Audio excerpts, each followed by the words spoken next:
A millionaire CEO almost signed away control of his own company, until a waitress said one sentence. "Sir, don't sign that." The words cut through the room before she could take them back, and everything paused.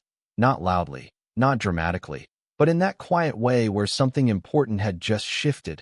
Ethan Carter's pen stopped inches above the contract, $12 million hanging in that single moment. And instead of looking down, he looked at her, really looked, as if deciding whether she mattered. Around the table, irritation replaced confusion, the kind that comes when someone interrupts a process that was supposed to be flawless, and the attorney leaned forward quickly, ready to restore control. "Everything has already been reviewed," he said, but Ethan didn't respond, didn't even look at him. And that was the first crack in the room's certainty. Olivia Hayes felt every eye on her at once, felt the pressure close in, because she knew exactly what she had done. She had stepped outside her role, and there was no safe way back now. And for a second, she almost backed down, almost apologized, almost disappeared. But the line she had read stayed sharp in her mind, too precise to ignore, and that was enough to hold her in place. "What did you just say?" Ethan asked, his voice calm but direct, and that made it harder, because now she had to prove it. "That clause," she said, forcing her voice steady as she pointed toward the document. "It doesn't say what you think it says."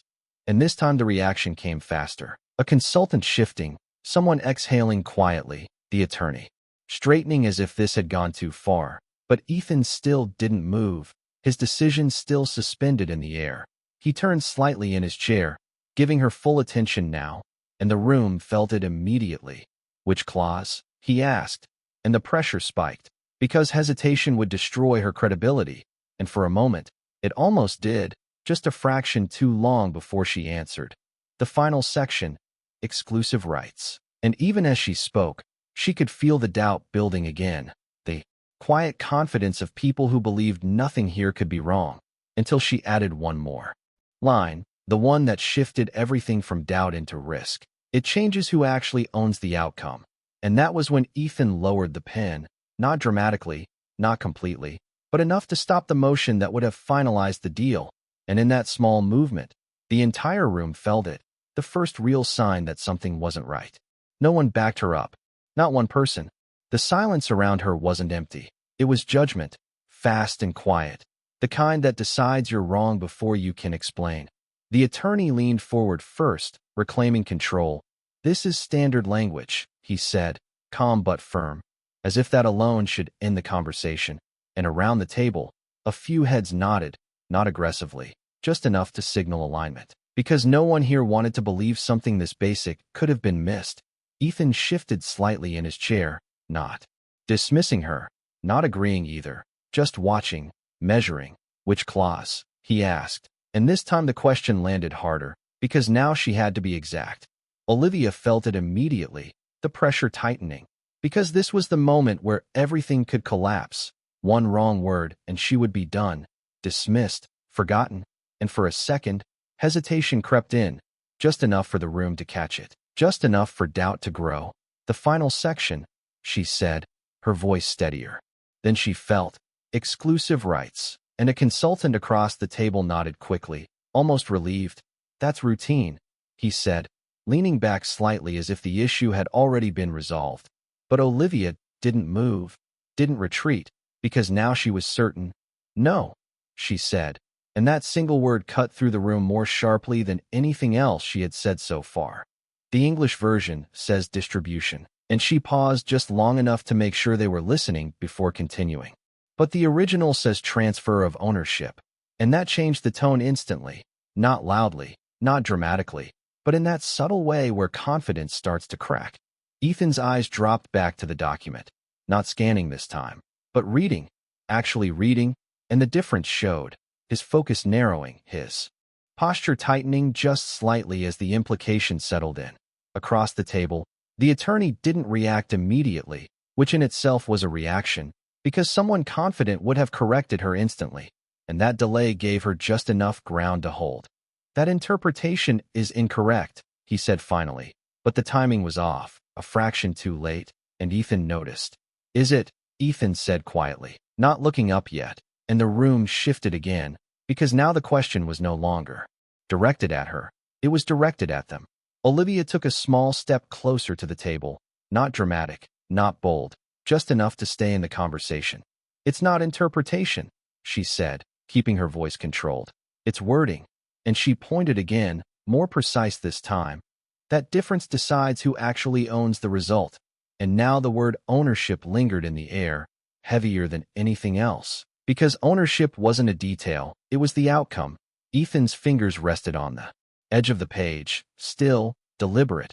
And for the first time since the meeting began, the momentum had completely shifted, not stopped, not broken, but redirected, and no one in the room could ignore that anymore.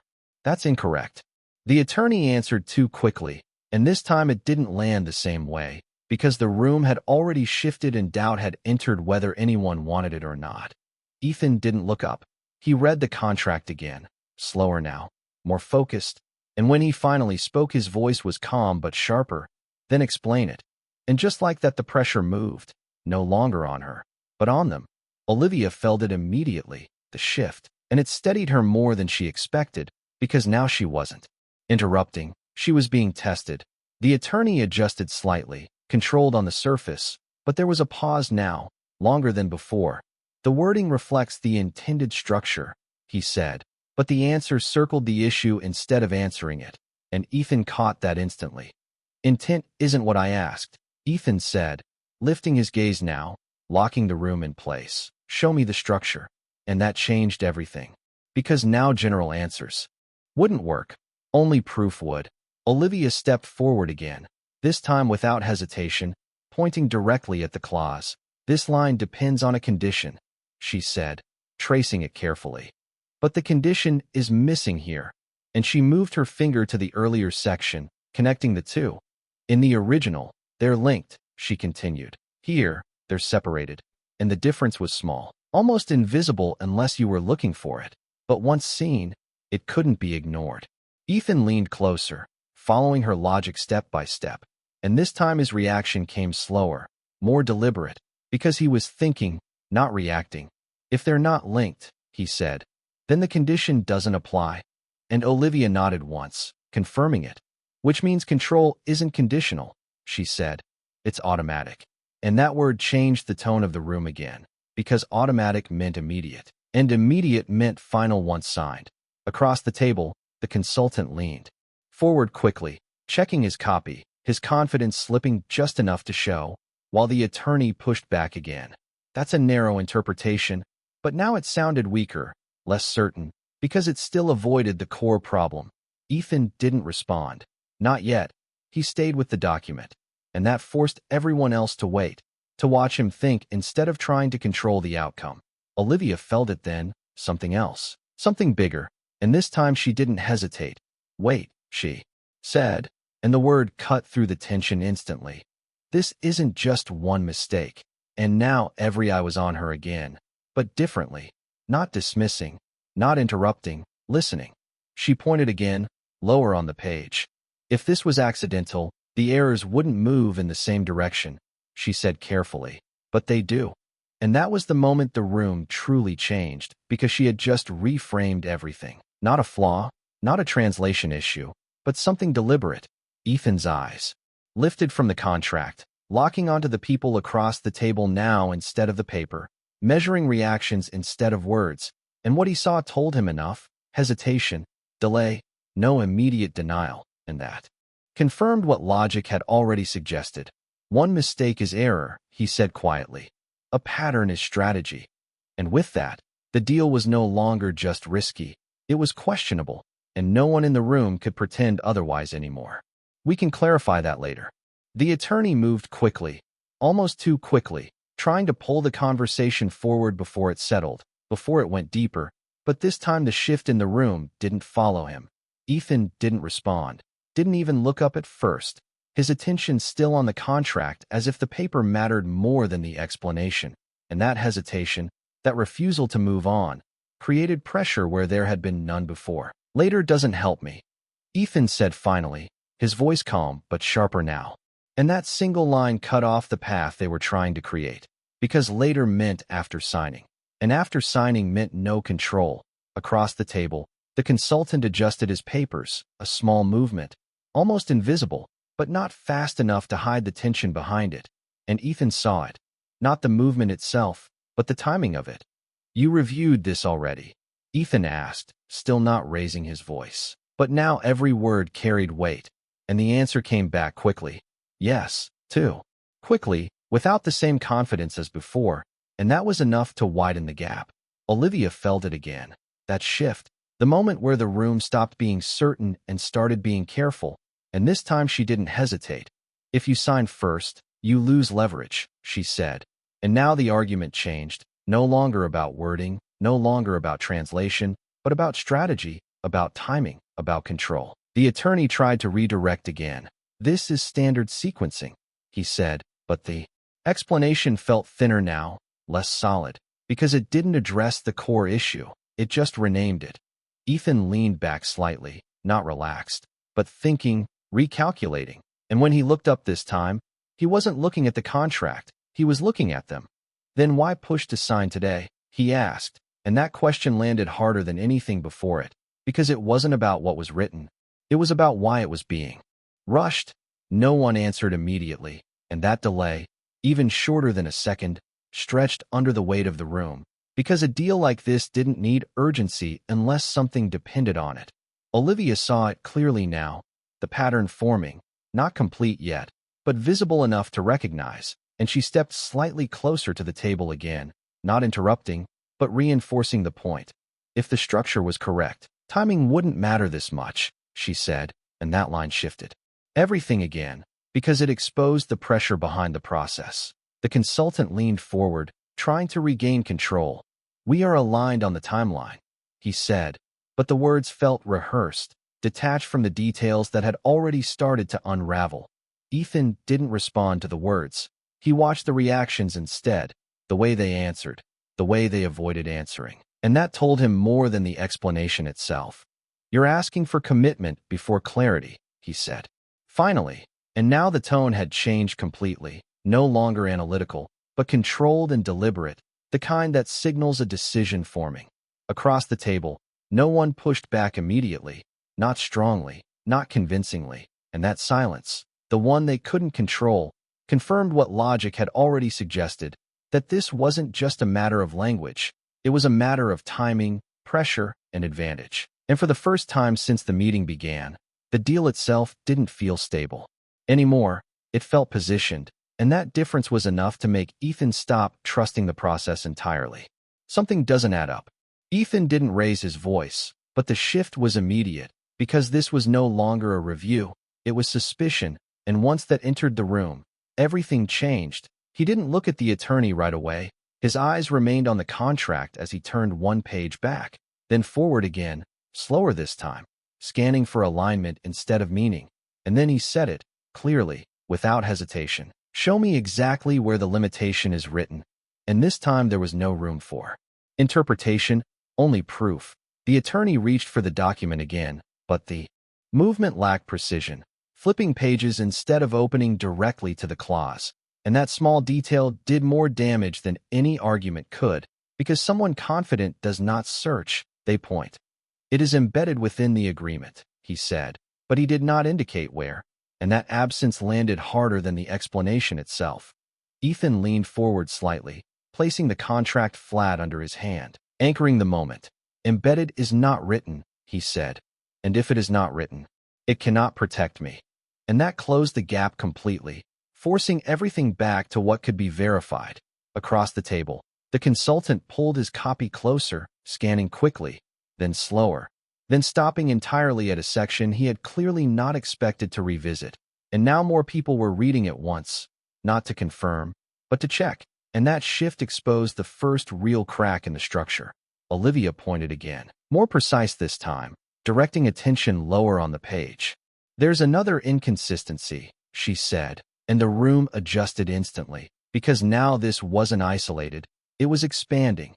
Ethan followed without comment, tracking the section she indicated, while others flipped pages to catch up, and she continued, "The effective date activates here," tapping once, but the performance condition appears later, and that forced a recalculation across the table. Because sequence defines control, The consultant leaned in, tracing the dates, aligning sections. And when he stopped, the reaction came before the words, his posture tightening, his focus narrowing. "That's earlier," he said, quieter than intended, and that was enough. The attorney responded immediately, too quickly. "That is a clerical issue," but the speed worked against him because the explanation arrived before the evaluation had finished. Ethan looked up now, directly at him. "Two clerical issues," he said, then added, "both removing limitation and advancing control, and that." Alignment narrowed the argument to almost nothing. No one answered right away, not clearly, not directly, and that gap widened under the pressure. Ethan returned to the document, but now the approach had changed. Systematic, controlled, scanning across sections instead of within them, and the pattern became visible without explanation, each inconsistency pointing in the same direction, each adjustment reinforcing the same outcome. Olivia didn't speak again, because she didn't need to. The structure was already exposed. The attorney shifted position, closing his folder slightly before reopening it, an unnecessary movement that revealed more than it concealed. "We can revise the language immediately," he said, but the offer came too late and addressed the surface, not the cause. Ethan placed his hand flat on the contract again, stopping the motion of the pages, forcing stillness. "Revision assumes correction," he said. "Correction assumes error." Then paused just long enough for the weight to settle before finishing. "But error does not repeat in the same direction." And this time he didn't look at the document. He looked across the table, because the conclusion was no longer on paper, it was in their reactions. "One mistake is error," he said quietly. "Two in the same direction is design." And with that, the deal shifted completely. No longer a negotiation, no longer a misunderstanding, but something constructed, something deliberate, something that could no longer be trusted. Then explain the design. Ethan didn't wait for permission, didn't soften the question, and didn't give them time to recover, because now the discussion had moved beyond wording and into intent, and intent demanded accountability. No one answered immediately, and this time the delay was longer, heavier, because any response now had to address why the structure existed the way it did, not just how it could be explained. One of the senior representatives leaned forward, attempting to take control. "There is no design," he said, but the statement lacked foundation because it didn't engage with the evidence already on the table. Ethan didn't interrupt. He let the answer sit, then dismantled it calmly. "You removed limitation," he said, tapping the document once. "You advanced control," another tap, and you aligned both in the same direction. And with each point, the argument narrowed, not expanded, leaving less room for denial. The representative shifted slightly. "That is not intentional," he replied, but the phrasing weakened itself, because denial without explanation carries no weight. Olivia remained still, but her earlier points now structured the entire room, no longer an interruption, but the framework of the conversation. Ethan's attention moved across the table, not listening for words, but watching behavior, and what he saw confirmed what the contract had already suggested. Hesitation, delayed responses, and most importantly, no immediate correction. "You had multiple chances to present this clearly," Ethan said, "and you didn't." And that line removed the possibility of oversight entirely, because repetition requires awareness. One of the consultants opened his folder, then closed it again without speaking, a small motion, but enough to signal that whatever defense existed was no longer sufficient. Ethan stepped away from the table slightly, changing position, without breaking control. "So I'll ask again," he said. "Who approved this version?" And that question shifted the tension immediately, because now responsibility had to be assigned, not avoided. The attorney did not answer this time, his silence more revealing than any explanation, while the representative beside him glanced briefly to the side, a fraction of a second, but enough to indicate alignment beyond the room. Ethan caught it, not reacting outwardly, but storing it, and that was enough to move forward. "This wasn't assembled here," he said. "This was prepared before it reached this table." And now the implication was clear. This was not a mistake in process. It was a decision made upstream. The representative tried again. "We can address any concern immediately." But the offer had lost all impact, because the foundation itself had already been questioned. Ethan stepped back toward the table, placing both hands lightly on its surface, not aggressively, but with control. "You're asking for trust," he said, while presenting structure that removes protection. And that contradiction ended the negotiation more effectively than any refusal. No one countered. Not convincingly, not immediately, and that absence confirmed the final point. Ethan straightened, his decision complete. "This isn't a contract issue," he said. "It's a credibility issue." And with that, the power in the room shifted entirely, no longer shared, no longer negotiated, but held by the one person who had not rushed, had not assumed, and had not ignored what was in front of him. "We can correct everything right now." The offer came fast, almost immediate, as if speed could repair what had already been exposed. But this time it didn't shift the room, it revealed it. Ethan didn't respond right away, not because he needed time, but because the answer was already clear, and when he finally moved, it was deliberate, controlled, his hand closing the contract slowly before placing it flat on the table, removing any illusion that the decision was still open. "Correction doesn't change intent," he said, and that line landed harder than any rejection, because it cut past the document and into the decision behind it. No one interrupted, not convincingly, and that silence, the one they could not control, confirmed everything the contract had already shown. The attorney adjusted his position, trying to regain footing. "There is no intent to mislead," he said, but the phrasing lacked precision, lacked evidence, and lacked timing. Arriving too late to matter. Ethan stepped forward slightly, closing the distance between himself and the table, not aggressively, but with authority. "You structured this to pass review," he said, "not to be questioned." And the distinction defined the entire situation, because process had been used as a shield, not as validation. Across the table, no one denied it directly, not clearly, not immediately, and that hesitation sealed the conclusion more effectively than any admission could. Olivia stood still behind him, no longer the focus, but no longer invisible either, because what had started as a single observation had become the framework of the entire room. Ethan placed both hands lightly on the table, anchoring his position. "You removed limitation," he continued. "You accelerated control," and then paused just long enough to force the room to hold the sequence in place. "And you aligned both before asking for commitment." And that alignment closed the argument completely, because it could not be explained as coincidence. One of the representatives leaned forward again, attempting one last time. "We can revise every section," he said, but the offer repeated what had already failed, addressing language instead of design. Ethan straightened, his posture relaxed but final. "You're not revising risk," he said. "You're asking me to accept it," and that distinction ended the negotiation entirely. No one challenged that statement, not effectively, because it was anchored in everything already visible. The room shifted, not dramatically, but decisively, as the balance of control moved fully to one side.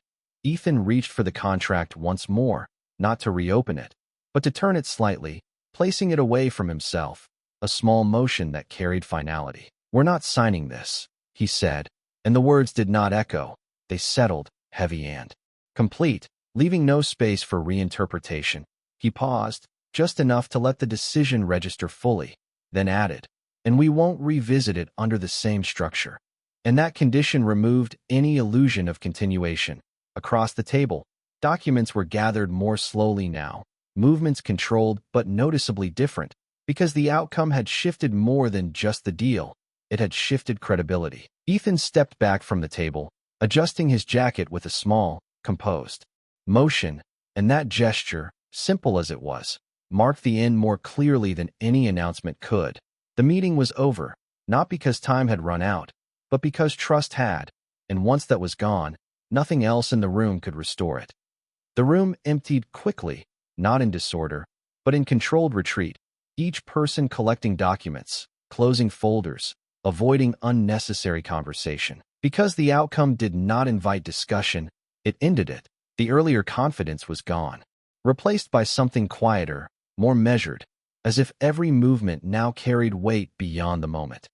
Ethan remained near the table, not rushing, not leaving, his attention no longer on the contract but on the space it occupied, the space where the decision had almost been made. The document stayed where he had placed it, untouched, no longer active, no longer relevant, but still present enough to remind everyone how close it had come. Olivia moved carefully, returning to the role she had stepped out of, reaching for the tray she had set aside earlier, her actions controlled, almost routine. But the room no longer treated her as background. A few glances followed her movement, brief but noticeable. Not curiosity, not irritation, but recognition, because the shift in outcome had been too clear to ignore. Ethan turned slightly as she moved, his attention settling on her again, and this time there was no question of whether she mattered in the room. That had already been decided. "Wait," he said, and the single word stopped her immediately, not sharply, but with enough authority to hold the moment in place. She turned back, steady, composed, the same way she had stood when she first spoke, but the context had changed completely. Ethan stepped closer, not reducing the distance entirely, but enough to signal that the conversation had moved beyond formality. "How did you see it?" he asked, and the question was direct, not rhetorical, because the answer mattered now.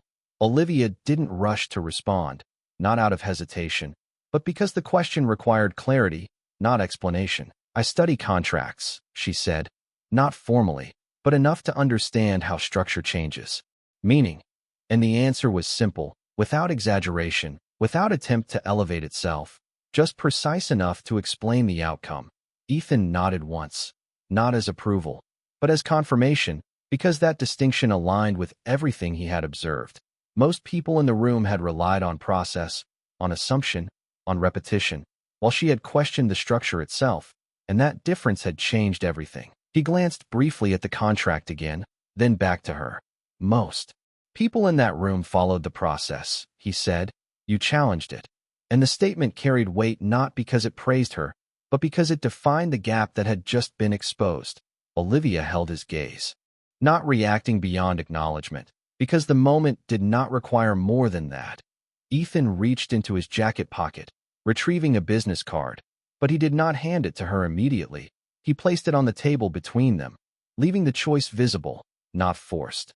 "I want you to walk my team through exactly what you saw," he said, and the offer was clear, not framed as opportunity, but as continuation, because what had happened in the room was not isolated. It was replicable. Olivia looked at the card briefly, then back at him. The decision already understood, because the shift that had happened in the room extended beyond the meeting, beyond the contract, into something larger. "All right," she said, and the answer matched the tone of the moment. Simple, direct, without hesitation. Ethan gave a slight nod, the conversation complete, not extended, because nothing else needed to be added. The contract remained on the table, unchanged, and signed, but now it carried a different meaning, not as a missed opportunity, but as a decision avoided, and that distinction defined everything that followed.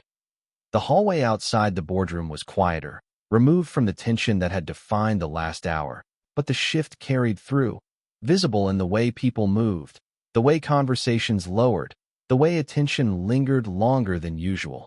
Olivia walked steadily, the tray no longer in her hands, replaced by something far smaller but far more significant, a single business card, and the contrast between the two was not lost on anyone who passed her. Behind her, the boardroom door remained slightly open, enough to reveal the table inside, the contract still resting where it had been left, unchanged, untouched, a reminder that the outcome had not been decided by status or authority, but by attention and action.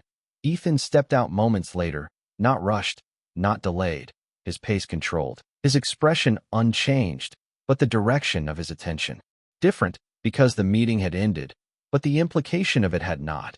He paused briefly near the doorway, looking back once, not at the people who had left, but at the document itself, as if marking the point where the decision had shifted, then turned and continued forward. The distance between them closed naturally, not by design, not by intent, but by movement, and when he reached her, he didn't stop her, didn't interrupt, he matched her pace. "You spoke at the exact moment it mattered," he said, and the statement was precise, not exaggerated, because timing had defined everything. Olivia glanced toward him, acknowledging the words without extending them, because the moment did not require explanation.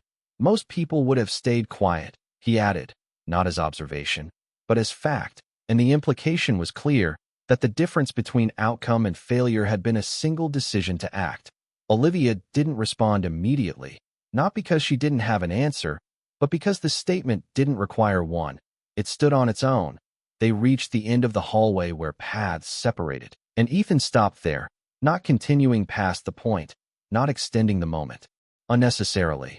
Be at the office tomorrow, he said, not as suggestion, not as request, but as direction, and then added, we'll start from there.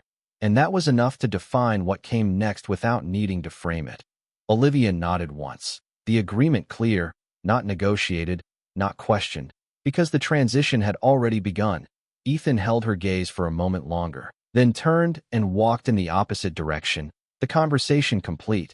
Behind them, the boardroom remained as it was left, the contract still on the table, unchanged, but now it represented something entirely different, not a missed deal, not a failed negotiation, but a decision made at the right time, for the right reason. And in that difference, everything had shifted, not through position, not through authority, but through clarity, and once that had been seen, it could not be ignored again. What she didn't realize, this wasn't the last time she would change his decisions.